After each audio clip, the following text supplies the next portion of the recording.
ষষ্ঠ শ্রেণীর শিক্ষার্থীবৃন্দ, আশা করি তোমরা ভালো আছো। যে যেখান থেকে এই ভিডিওটি দেখছো সবাইকে জানাচ্ছি সাদর সম্ভাষণ। প্রিয় শিক্ষার্থী, আজকে তোমাদের শিল্প ও সংস্কৃতি থেকে চতুর্থ যে অধ্যায়টা আছে সেটা হচ্ছে স্বাধীনতা তুমি। এটা নিয়ে আমরা আজকে কথা বলবো। ইতিমধ্যে তোমরা আমার আমার যে প্রথম পৃষ্ঠাটি আছে সেটি দেখতে পাচ্ছ। তোমরাও এইভাবে বইটা খুললে এই পৃষ্ঠাটা দেখতে পারবে। তো আমরা যদি এখানে একটু চিন্তা করি, এই ছবিটার মধ্যে কি দেখা যাচ্ছে? ছবিটার মধ্যে দেখা যাচ্ছে এখানে স্মৃতিসৌধ আছে। আর এখানে কি আছে? একজন নারী যার হাতে কি আছে? বাংলাদেশের জাতীয় পতাকা। আর একজন পুরুষ যিনি সংগ্রামে থেকে ফিরে এসেছে। তো এই স্বাধীনতা তুমি, এটা বলতে গেলে আমাদের প্রথম যে বিষয়টি মনে পড়ে সেটি হচ্ছে শামসুর রহমানের একটি কবিতা। এই কবিতার কয়েকটা চরণ এখানে তুলে ধরা হয়েছে। স্বাধীনতা তুমি, বাগানের ঘর, কোকিলের গান, বয়সী বটের ঝিলমিল পাতা, যেমন ইচ্ছে লেখার আমার কবিতার খাতা। প্রিয় শিক্ষার্থী, আমরা এই পংক্তিটির মাধ্যমেই আমরা কিন্তু বুঝতে পেরেছি স্বাধীনতা জিনিসটা কি। সৈয়দ শামসুর রহমান এই স্বাধীনতাকে এমনভাবে সে বিশ্লেষণ করেছে, এমন কোনো অনুভূতি নাই যেখানে স্বাধীনতার স্পর্শ সে অনুভব করে নাই। সেটা যদি আমরা কবিতাটি পড়ি তাহলে কিন্তু আমরা বুঝতে পারবো। তো এখানে কি বলছে দেখো, কবি যেন স্বাধীনতাকে বোঝাতে জীবন যেমন ইচ্ছে লেখা, আঁকাআঁকি করা আর যত্ন করে আগলে রাখা বন্ধু খাতার কথাটি বলেছেন। আমরা বন্ধু খাতাতে কি শেয়ার করতাম? যে আমাদের গুরুত্বপূর্ণ যে জিনিসগুলো আছে সেগুলো আমরা বন্ধুদের কাছে শেয়ার না করে বন্ধু খাতায় আমরা লিখে রাখতাম। তো প্রিয় শিক্ষার্থী, তো সৈয়দ শামসুর রহমান, আমি আগেই বলেছি, এই কবিতাটাই স্বাধীনতা তুমি, এই কবিতাটাই এমন কিছু নাই, তার যত্ন, তার শ্রদ্ধা, তার ভালোবাসা, সব জায়গায় তিনি স্বাধীনতাকে খুঁজতে পেয়েছে। আমরা কেউ আঁকতে পছন্দ করি, কেউ গাইতে পছন্দ করি, কেউ নাচতে বা অভিনয় করতে, কেউ আবার লিখতে পছন্দ করি। তো কেউ যদি পছন্দের এসব কাজে বাধা দেয় তখন আমাদের খুব খারাপ লাগে, তাই না? শিক্ষার্থী বন্ধুরা, আমি জানি তোমরা অনেকে ক্রিকেট খেলে পছন্দ করো, অনেকেই ভিডিও গেম খেলতে পছন্দ করো। এই পছন্দ, এই ভালো লাগার, এই ভালোবাসার জায়গাটি যদি তোমাকে কেউ বাধা দেয়, কে মনে হয় তোমাদের? মনে হয় না, আমাকে যে বাধা দিয়েছে এই বাধাদানকারী সবচেয়ে খারাপ, তাই না? আচ্ছা, কিন্তু আরেকটা বিষয় তোমাদের মাথায় রাখতে হবে, কোনটা ভালো কোনটা খারাপ সেটা কিন্তু মাথায় রেখেই তোমাদের জীবন সামনে নিয়ে যেতে হবে। আমাদের মনে হয় আমরা সব অধিকার হারিয়ে ফেলেছি, ঠিক তেমনি করে পাকিস্তানিরা একদিন আমাদের ভাষার অধিকার, সংস্কৃতি চর্চার অধিকার সহ স্বাধীনভাবে বেঁচে থাকার অধিকারটাও কেড়ে নিতে চেয়েছিল। তখন পুরো জাতিকে স্বাধীনতার দিক নির্দেশনা দেন জাতির অবিসংবাদিত নেতা, হাজার বছরের শ্রেষ্ঠ বাঙালি, জাতির পিতা বঙ্গবন্ধু শেখ মুজিবুর রহমান। তো প্রিয় শিক্ষার্থী, এখানে দেখো একটি কথা, সুন্দর একটি বিশেষণ আছে যে অবিসংবাদিত মানে কি? যার বিরুদ্ধে কোনো বিতর্ক নাই, তাই হচ্ছে অবিসংবাদিত। তো এখানে একটা আমরা চিত্র দেখতে পাচ্ছি, এই চিত্রটা, এই একটা চিত্র কিন্তু আমাদেরকে বলে দিচ্ছে যে আমরা কি করতে যাচ্ছি, আমাদের জিনিসটা কি। এই যে আমরা যদি এই পাশে আমরা বাম পাশে দেখতে পাই, দেখো আমি বৃত্ত দিয়েছি, আমাদের বাঙালি জাতির পিতা শেখ মুজিবুর রহমান, যার একটি তর্জনীতেই এসেছিল আমাদের স্বাধীনতা। এখানে দুটি আমরা পাখি দেখতে পাচ্ছি, মুক্ত পাখি, তারা খাঁচা থেকে মুক্ত হয়ে যেভাবে উড়ে যাচ্ছে। এখানে আছে একটা পায়রা, সেই পায়রাটাকে মুক্ত পাখি হিসাবে আমরা বিবেচনা করতে পারি, আবার আমরা বলতে পারি যে একটা শান্তির প্রতীক এই পায়রাটি। আর এখানে কি আছে দেখো, এখানে আছে কি যে মুক্তিযুদ্ধ, মুক্তিযোদ্ধা যিনি ভূমিকা রেখেছে, সক্রিয়ভাবে যিনি মোকাবেলা করেছে পাকিস্তানি বাহিনীর বিরুদ্ধে। আর এখানে আছে আমাদের একজন বঙ্গনারী বীরমাতা, যিনি এই মুক্তিযোদ্ধাদের পরোক্ষ এবং প্রত্যক্ষভাবে সহযোগিতা করেছে। আর এই যে আমাদের স্লোগানটি ছিল কি? জয় বাংলা। এই স্লোগানের উপর ভিত্তি করেই কিন্তু আমরা ঝাঁপিয়ে পড়েছি মুক্তিযুদ্ধে। আমরা পাকিস্তানি হানাদার বাহিনীর কাছ থেকে আমাদের দেশটাকে আমরা ছিনিয়ে নিয়ে এসেছি। তো 1971 সালের 7ই মার্চ তৎকালীন রেসকোর্স ময়দান তিনি দিয়েছিলেন তার ঐতিহাসিক ভাষণ। তৎকালীন নাম ছিল কি? তৎকালীন নাম ছিল রেসকোর্স ময়দান। উনি তখন এখানে একটি ভাষণ দিয়েছিল, সেই ঐতিহাসিক একটি ভাষণ, যেটা বিশ্বের মধ্যে কয়েকটি ভাষণের মধ্যে সেটি অন্যতম। এটা হচ্ছে, এবারের সংগ্রাম আমাদের মুক্তির সংগ্রাম, এবারের সংগ্রাম স্বাধীনতার সংগ্রাম। এই একটি স্লোগান সামনে রেখেই বাঙালি জাতির অগ্রযাত্রা শুরু হয়েছিল। এই ভাষণ শুনে পাকিস্তানিরা তখন ভীত হয়ে গেছিল। সেটা 7 মার্চের। তারপর বিভিন্ন নাটকীয়তা অভিনয়ের পর সেই 25শে মার্চ, এরপর বর্বর পাকিস্তানি হানাদার বাহিনী 25শে মার্চ রাতের অন্ধকারে ঝাঁপিয়ে পড়ে নিরস্ত্র বাঙালির উপর, হত্যা করে অগণিত নিরপরাধ মানুষকে। সংঘটিত হয় মানব ইতিহাসের নৃশংসতম এক গণহত্যা। স্বাধীনতার ঘোষণা করেন বঙ্গবন্ধু শেখ মুজিবুর রহমান। কারণ ওনাকে যখন অ্যারেস্ট করা হয় 25শে মার্চ রাতে, তখনই তিনি ঘোষণা দিয়েছিলেন। তখন এটা বেতার যুগে পৌঁছেছিল। পরবর্তীতে এটা নিয়ে অন্য ধরনের বিতর্ক সৃষ্টি হয়েছে, আমরা সেদিকে যাব না। আমরা আপাতত জেনে রাখি যে স্বাধীনতার ঘোষণা করেন বঙ্গবন্ধু শেখ মুজিবুর রহমান। শুরু হয় মহান মুক্তিযুদ্ধ। দীর্ঘ 9 মাস রক্তক্ষয়ী সংগ্রামে শহীদ হন 30 লাখ মানুষ, নির্যাতনের শিকার হন লাখো নারী। বিনিময়ে আমরা পাই আমাদের নতুন দেশ, নতুন এক পতাকা, নতুন মানচিত্র এবং স্বাধীনভাবে বেঁচে থাকার অধিকার। যাদের মহান ত্যাগের বিনিময়ে আমরা আমাদের স্বাধীনতা পেয়েছি, সেই সব সূর্য সন্তানদের স্মরণে তৈরি করা হয়েছে জাতীয় স্মৃতিসৌধ, যার স্থপতি ছিলেন সৈয়দ মইনুল হোসেন। প্রিয় শিক্ষার্থী, আমরা এতক্ষণ যে আলোচনাগুলো করলাম, এই আলোচনা থেকে কিন্তু আমরা বেশ কিছু আমরা কি পেয়েছি? আমরা প্রশ্ন পেয়েছি। আমরা একটু পিছনের দিকে যদি যাই, যে অবিসংবাদিত নেতাকে, হাজার বছরের শ্রেষ্ঠ বাঙালিকে, জাতির পিতা শেখ মুজিবুর রহমান। স্বাধীনতা নির্দেশনা কে দেন? শেখ মুজিবুর রহমান। ঠিক আছে? আচ্ছা, তো 1971 সালের 7ই মার্চ তৎকালীন রেসকোর্স ময়দানে যে ভাষণটি দিয়েছিলেন সেটি কি? এবারের সংগ্রাম আমাদের মুক্তি সংগ্রাম, এবারের সংগ্রাম আমাদের স্বাধীনতার সংগ্রাম। এটা আবার অন্যভাবে প্রশ্ন করতে পারে যে বঙ্গবন্ধু শেখ মুজিবুর রহমান যে ঘোষণা দিয়েছিলেন, স্বাধীনতার ডাক দিয়েছিলেন, সেটা কোথায়? সেটা ছিল কি? তৎকালীন রেসকোর্স ময়দানে। সেটা কত তারিখে? সেটা 1971 সালের 7ই মার্চ। পাকিস্তানি হানাদার বর্বর বাহিনী আমাদের উপর কখন নির্যাতন চালায়? ঝাঁপিয়ে পড়ে 25শে মার্চ রাতের অন্ধকারে। ঠিক আছে? সংগঠিত হয় মানব ইতিহাসের এক নৃশংসতম গণহত্যা। স্বাধীনতার ঘোষণা কে করেন? বঙ্গবন্ধু শেখ মুজিবুর রহমান। ঠিক আছে? কত মাস সংগ্রাম স্থায়ী হয়? দীর্ঘ 9 মাস। কতজন মানুষ এখানে শহীদ হন? প্রায় 30 লক্ষ মানুষ।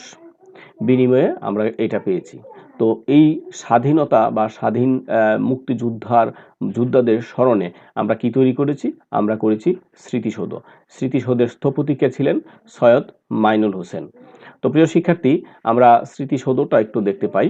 স্মৃতিসৌধটা যদি দেখতে পাই, এখানে স্তম্ভ, এই যে এটা একটা স্তম্ভ, এটা একটা স্তম্ভ, এটা এটা এটা এটা এটা। এখানে স্তম্ভ কয়টি আছে আমরা গণি?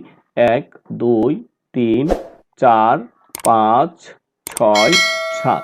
এখন এই যে স্থপতি মইনুল হোসেন, উনি অনেকভাবে চিন্তা করে কিন্তু 7টা স্তম্ভ দিয়ে সেটাকে সাজিয়েছে। তো 7টা স্তম্ভ কেন? এই 7টা স্তম্ভ আমাদের বাঙালির আত্মার যে পরিচয়, সেটা বাঙালির আন্দোলনের যে পরিচয়, সেটা বাঙালি অর্জনের যে পরিচয়, সেটা বহন করে। কেন? দেখো, আমরা দেখে নিই। এই যে 1947 সাল আমরা যখন ভারতবর্ষ ছিলাম, সেটা থেকে আমরা আলাদা হয়েছি পাকিস্তান এবং ভারত। তারপর থেকে আমরা যারা পূর্ব পাকিস্তানে ছিলাম, তৎকালীন পূর্ব পাকিস্তানে, এখন আমরা বাংলাদেশ, এখানকার সাথে তখনকার শাসকরা, মানে পশ্চিমাদের যে শাসক ছিল, তারা সবসময় আমাদেরকে মানে দাবিয়ে রাখতো। হ্যাঁ? উন্নয়নের ছোঁয়া আমাদেরকে লাগতে দিত না।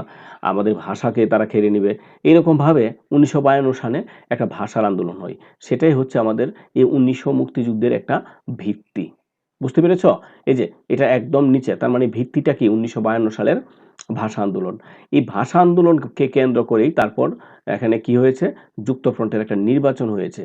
এই নির্বাচনের পর এখানে কি হয়েছে? শাসনতন্ত্র একটা আন্দোলন ঘটেছে ১৯৫৬ সালে।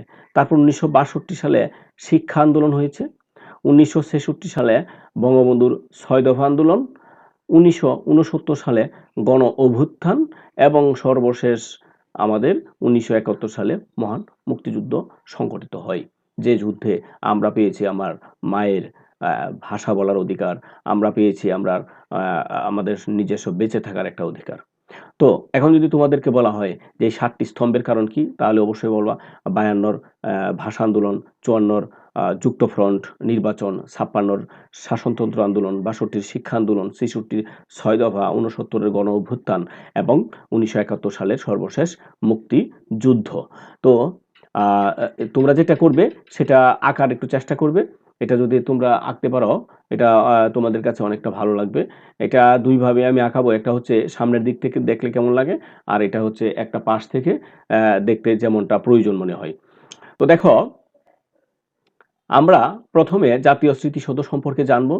এই সৌধটি ৭ টি ত্রিভুজ আকৃতির দেয়াল দিয়ে গঠিত। আমি যেটা কতক্ষণ আগে আলোচনা করলাম। দেয়ালগুলো ছোট থেকে বড় ক্রমে সাজানো হয়েছে। এই ৭ টি দেয়াল বাংলাদেশের স্বাধীনতা সংগ্রামের ৭ টি ধারাবাহিক পর্যায়কে নির্দেশ করে।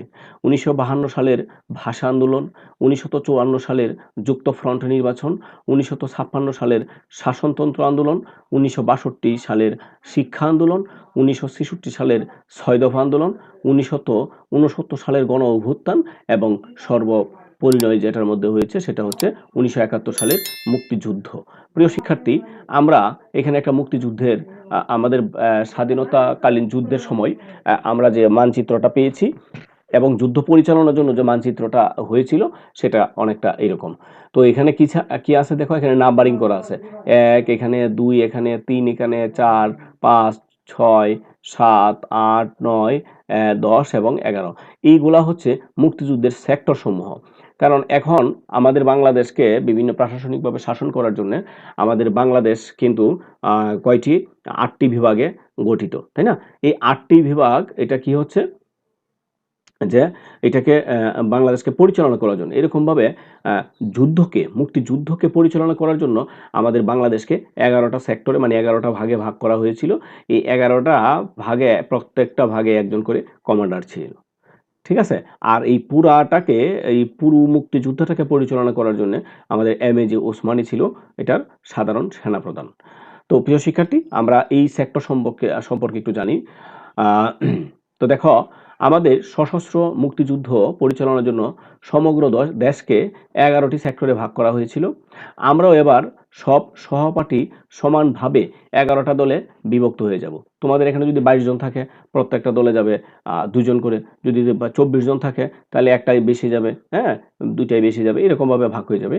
মুক্তিযুদ্ধের সময় ১১টি সেক্টরের সংখ্যা অনুসারে নিজেদের দলের নামকরণ করব। যেমন দেখো এখানে, তারপর বাংলাদেশের একটি মানচিত্র সংগ্রহ করে একে তাতে মুক্তিযুদ্ধের সময় ১১টি সেক্টরকে চিহ্নিত করার চেষ্টা করব। এতে আমরা জানতে পারবো বর্তমানে আমাদের এলাকাটি মুক্তিযুদ্ধের সময় কোন সেক্টরে অধীনে ছিল। তারপর ১১টা দল নিজেদের সংগ্রহ করা তথ্যের সাথে ছবি আঁকা, আ গড়া, পড়া হবে, এটা নাচ, গান, অভিনয়, আবৃত্তি, লেখা ইত্যাদির সাথে মিলিয়ে আমরা প্রকাশ করব। প্রিয় শিক্ষার্থী, আমরা যদি মানচিত্রটা একটু দেখি, এটা কি? এটা সাধারণত সিলেট, তাই না?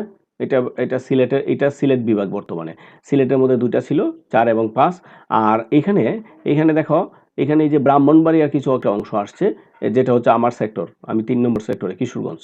ঠিক আছে? এটা হচ্ছে কিশোরগঞ্জ। তারপর এই যে ২ নম্বর সেক্টরটা এটা ঢাকা, ৩ নম্বর সেক্টরটা যেটা এটা চট্টগ্রাম। এইভাবে এখানে দেখো 4 নম্বর সেক্টর 5 তো এখানে চলে গেল। 6 নম্বর এটা ওইদিকে। তো তোমরা কোন সেক্টরে আছো সেটা এখান থেকে এটা আঁকার পর মানচিত্রটাকে ওইভাবে ভাগ করে ফেলবে যেটার মধ্যে স্থান আছে। ঠিক আছে? তাহলে তোমরা বুঝতে পারবে তোমাদের অবস্থানটা কোথায়। আরেকটা হচ্ছে এই 10 নম্বর সেক্টর এটা কোনো ইয়ে ছিল না। এটা ছিল এই মানে কি বলে এটাকে সমুদ্র। ঠিক আছে? আচ্ছা। তো প্রিয় শিক্ষার্থী, এই অধ্যায়ে আমরা যেভাবে অভিজ্ঞতা পেতে পারি, এই যে আমরা কাজগুলো বললাম, আমরা কিন্তু ইতিমধ্যে বুঝেই ফেলেছি যে আমরা কিভাবে অভিজ্ঞতাটা পেতে পারি। তো দেখো কি বলছে, প্রত্যেক দল নিজেদের মতো করে আশেপাশে বেঁচে থাকা মুক্তিযোদ্ধাদের সাথে আমরা কথা বলবো। কারণ মুক্তিযোদ্ধাদের সাথে যদি আমরা কথা বলি, আমরা তখনকার ইতিহাসটা কি ছিল, তখনকার ভয়াবহতাটা কি ছিল, তখনকার পরিস্থিতিটা কেমন ছিল, সেটা কিন্তু আমরা বুঝতে পারি। পরিবার ও এলাকার বয়স্কদের কাছ থেকে মুক্তিযুদ্ধের ইতিহাস জানার চেষ্টা করব। মানে এলাকার বয়োবৃদ্ধ যারা আছে, যারা মুক্তিযুদ্ধকালীন ছিল, তাদের সাথে কথা বললে মুক্তিযুদ্ধের ইতিহাস জানার আমরা চেষ্টা করব। আমরা যখন এইরকম চেষ্টা করব, তখন প্রকৃত মুক্তিযুদ্ধের সময় আসলে কি ঘটেছিল, কেন হয়েছিল, সেটা কিন্তু আমরা বুঝতে পারবো। আমরা যে সাক্ষাৎকার নিব, এই সাক্ষাৎকারগুলো আমরা মোবাইলে ধারণ করে রাখবো বা লিখে রাখবো। আমার মনে হয় মোবাইলে ধারণটা হারিয়ে যেতে পারে। তোমরা এই সাক্ষাৎকারগুলো যদি কারো কোনো মুক্তিযোদ্ধার তুমি নিয়ে থাকো বা কোনো বয়স্কদের ব্যক্তিদের কাছ থেকে নিয়ে থাকো, তাহলে সেটা সুন্দর করে বন্ধু খাতায় লিখে রেখে দিবে। কারণ বন্ধু খাতা কিন্তু তোমাকে প্রয়োজন সময় তোমাকে এসব তথ্যগুলা প্রদান করবে। তাছাড়া বিদ্যালয়ের লাইব্রেরি অথবা অন্য কোনো উৎস থেকে মুক্তিযুদ্ধের বই আমরা পেতে পারি।